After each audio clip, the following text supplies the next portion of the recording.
this afternoon, we're concentrating on the Maluti-a-Phofung municipality. During a campaign trip in the area earlier this week, the ANC leader, President Cyril Ramaphosa, apologized to the residents of the Newzroom township near Harrismith for his party's failure to provide basic services there.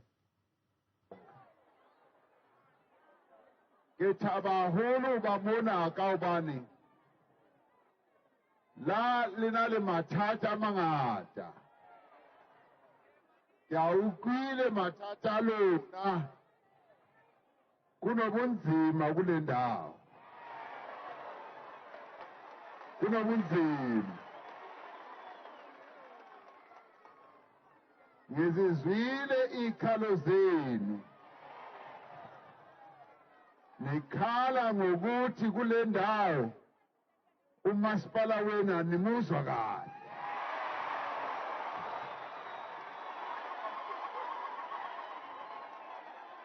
Ngizwile kahle ukuthi hayi animuzwa kahle umasipala wenu.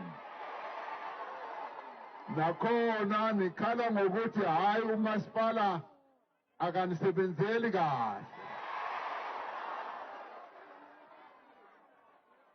Hayi bangitshelile bangibriefile bese ngizwile, that's why ngize la namhlanje.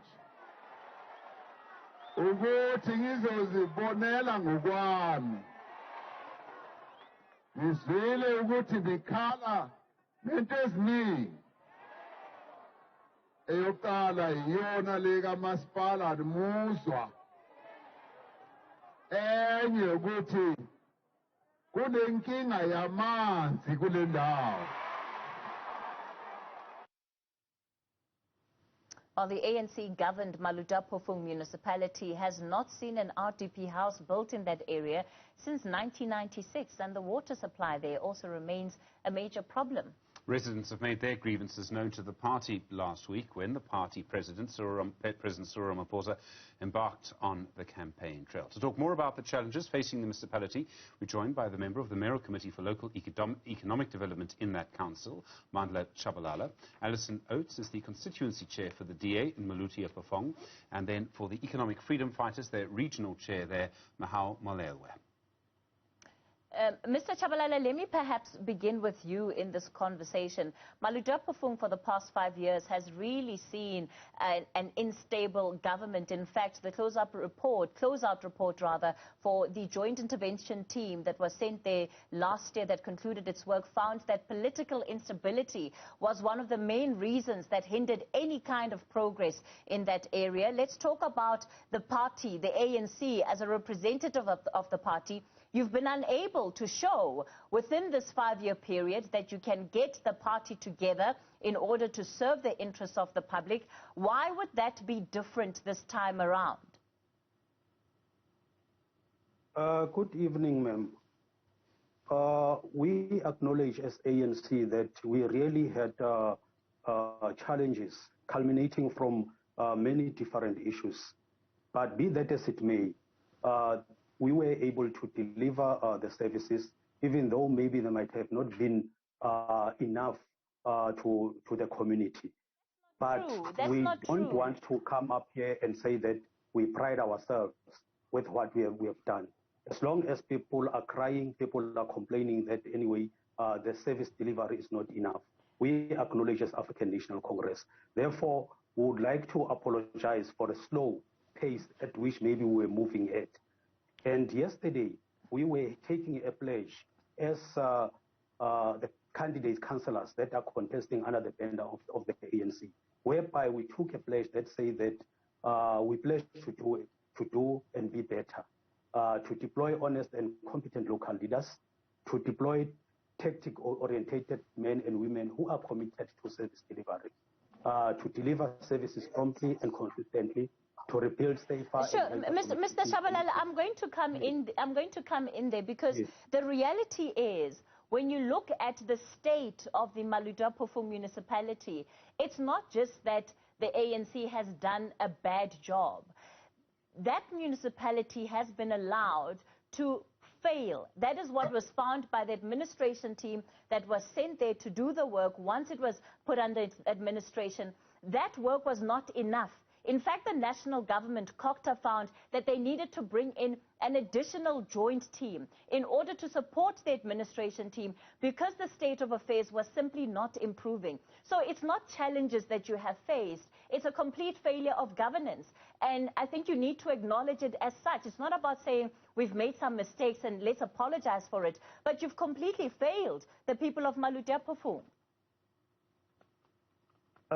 Sis Kathy, what I can say to you is that from the pledge that I was reading, so I was reading that pledge to you to highlight that anyway, all those mishaps, all those failures that are there is because of some of the issues whereby you find that people who were appointed in those areas, they were not people who had the expertise of those or on those positions.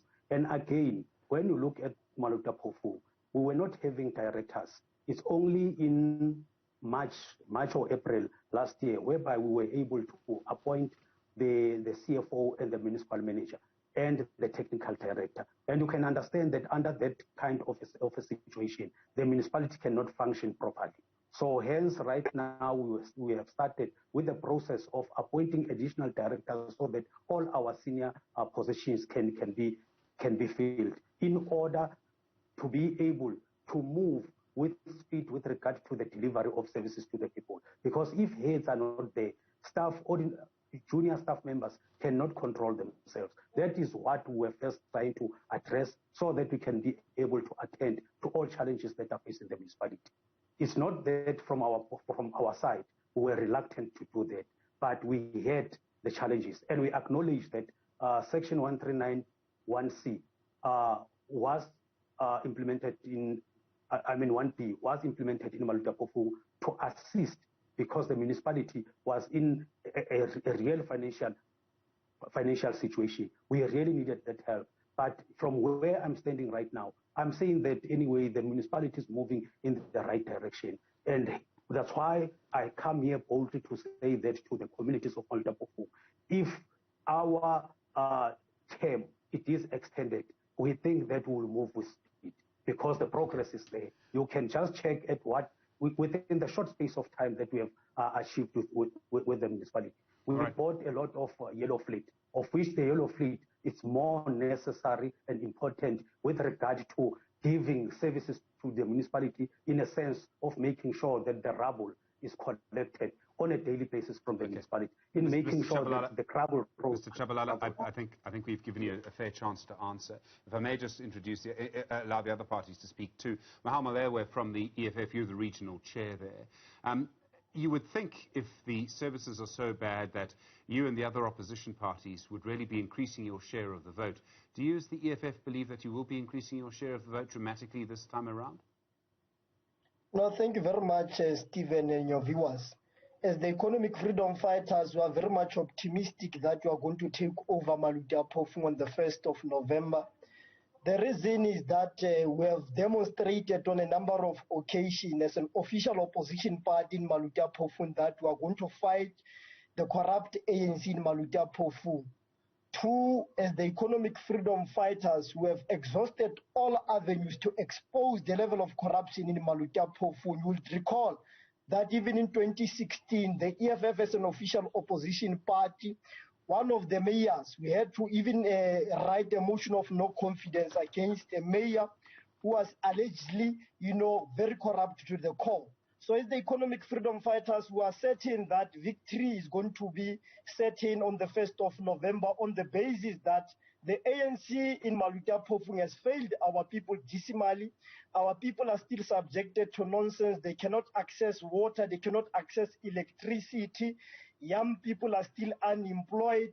The things are very much regressive. Roads are full of potholes and all of that. So there's only one organization that has demonstrated consistent in Maluti-a-Phofung that is going to restore the dignity of African child. Is the economic freedom fighters who have been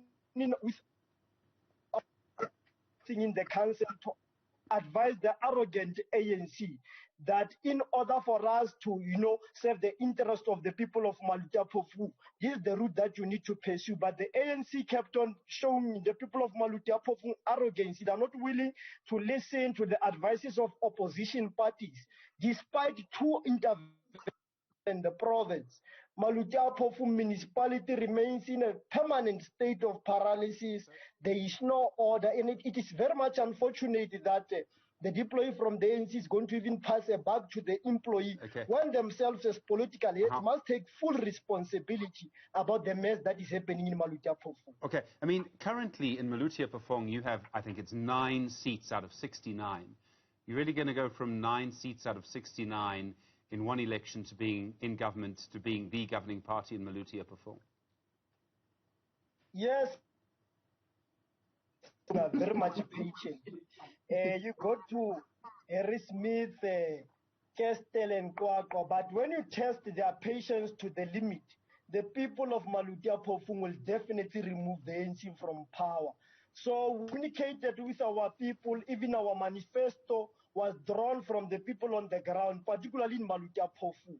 So the people of Maluti-a-Phofung are fed up with the ANC. The ANC has, consistently insulted the intelligence of people of Maluti-a-Phofung. So we are very much certain that indeed from 9 seats we are going to govern Maluti-a-Phofung because of the failures of the ANC and alternative policies that we are going to give to the people of Maluti-a-Phofung. All right, well, let's bring in the representative of the Democratic Alliance who's also joining us this afternoon. Alison, let me come to you. We've heard about the different challenges that are being faced, and I think the people of Maluti-a-Phofung would really want to know that whoever they're giving their vote to has the capability and the capacity of lifting the municipality out of the current state that it's in. So you have incredible debt that is owed to big service providers, Eskom, the Department of Water and Sanitation. You have third-party debt that has not yet been paid off. You have a failure to collect revenue. So it really requires a lot of capacity. How are you planning on approaching the problems and fixing the problems of Maluti-a-Phofung? What is the plan that you have? Thank you for the opportunity to address that. First of all, I would like to say that this idea that the ANC is going to do better is just absurd. We have had the Deputy President of South Africa and the ANC coming here telling us as the community that problems with electricity are going to be resolved this way, problems with water are going to be resolved this way. But the ANC in council absolutely refuses to implement those decisions which are made in other levels of government. So even Councillor Tshabalala is ranked very low on the PR list, if I were him, I would not be counting on coming back. We, as the DA, believe that we have the capacity to actually govern Maluti-a-Phofung. We understand finance. Just as an indication, the Economic Freedom Fighters approved the budget. Completely inexplicably, we've got a hotline to the Minister of Finance complaining about the budgeting and the finances in Maluti-a-Phofung, and he has agreed that an unfunded budget is completely unacceptable. The budget made no plans to address the Eskom problem. So we have got that capacity in-house. We've also got people that we can a phone call away to say, we are stuck here, give us some ideas. I am absolutely sure that with the correct financial discipline, a lot could be achieved in Maluti-a-Phofung. It's not going to be easy. We owe Eskom 6 billion rand. We are not even paying our current account on Eskom. But at the same time, we have ghost workers. We have workers who, there hasn't been a disciplinary hearing. There's 1,600 workers. There hasn't been a disciplinary hearing for 3 years.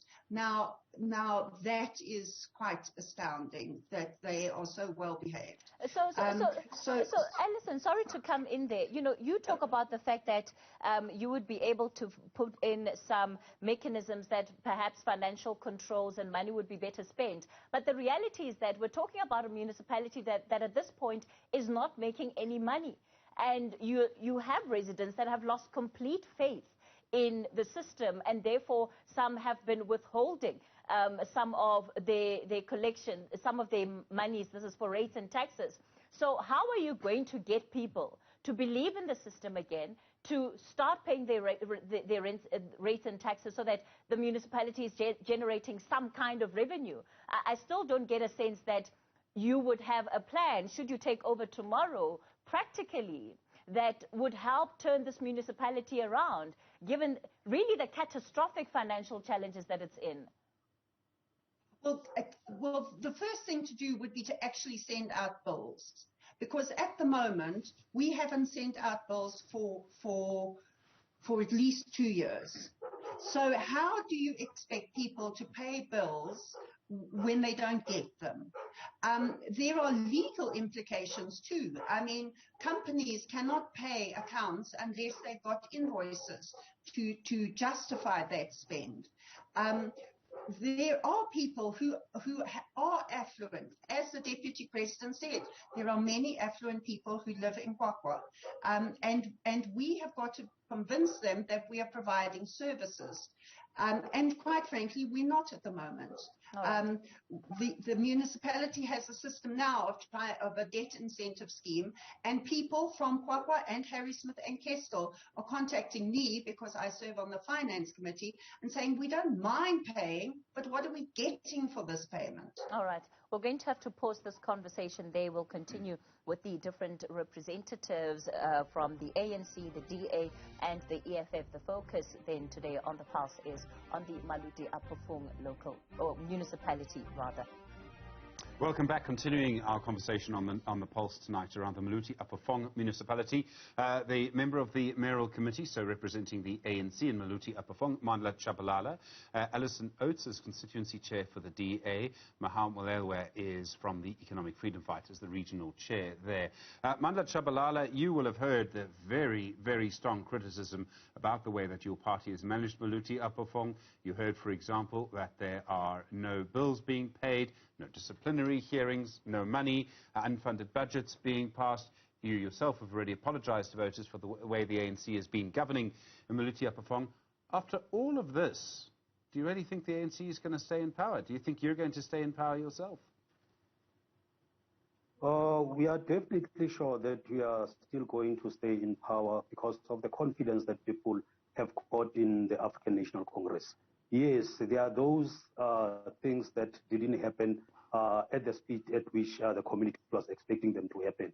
But it doesn't mean that there was no service delivery at all. So for the past 5 years, we have spent more than 850 million rand on projects. Projects like paving roads, public facilities, for example, taxi ranks, sports facilities, public halls, in terms of sanitation, infrastructure, even though there are still those problems with regard to the sewer over spillages and all those things. In terms of electricity, we have upgraded several substations.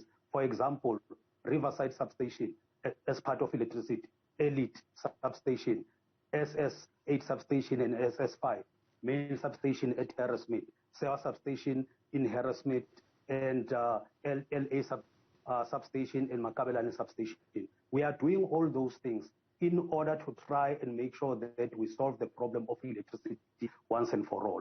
So, Mr. Tshabalala, so I'm sorry to interrupt you, and I realize that you've been interrupted already in this conversation. I imagine it happens a lot in Maluti-a-Phofung with you. But the fact is that when you talk about 800 million rand, it's not like it's your money, it's government money. The fact is that you are not managing it properly. That is surely the claim that is being made against you.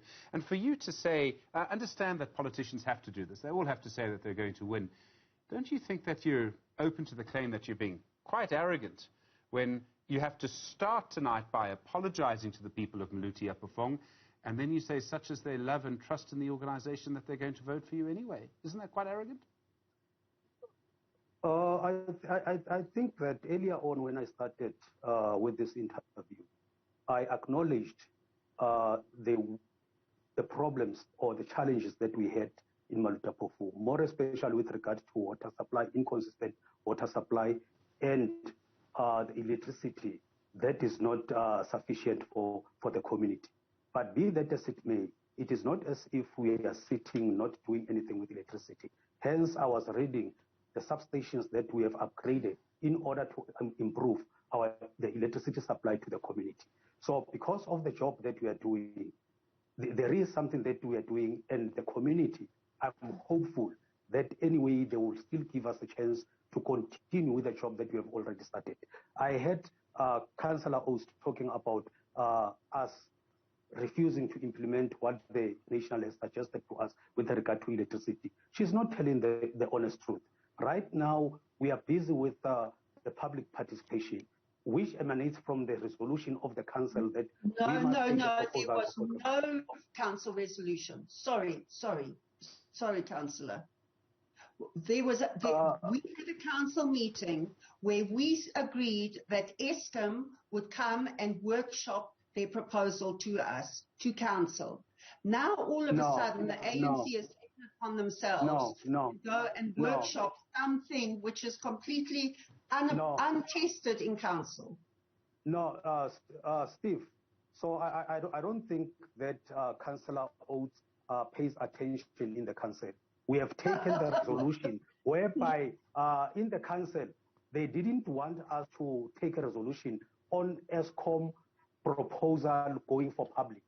They were just denying it outrightly. And then we said that the document is not only for us councillors. If ever there's a proposal on the table from Eskom, we must first go and take it to the public so that the public can have its say on the document. Then it can come back to the council and then see what we do with it.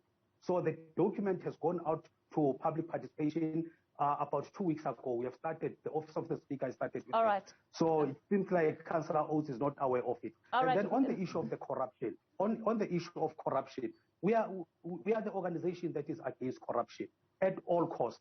We have taken so many reports with irregular expenditure, with out expenditure, which we have recommended to go for investigation. If ever we were in favor of corruption, we wouldn't have done that. So we did that because we feel it is not right for people to do what is wrong with the money of the community. All right, Mr. Tshabalala, I'm going to have to pause you there. Mahau, let me bring you in here and perhaps give you the last word on this conversation. The reality is that we're looking at a municipality that has largely become dysfunctional because earlier Mr. Tshabalala talked about the posts that were vacant within the municipality, and those senior posts were left vacant for a very long time, and that's part of the reason why some of the financial mismanagement took place in the way that it did. But the challenging thing, of course, is that those who are put in positions administratively find themselves at the behest of politicians because of the level of political interference in the running of the affairs of the Maluti-a-Phofung municipality. Should you find yourself still in this position as the opposition, do you think that there is a way that you could fundamentally change that or have an influence on that?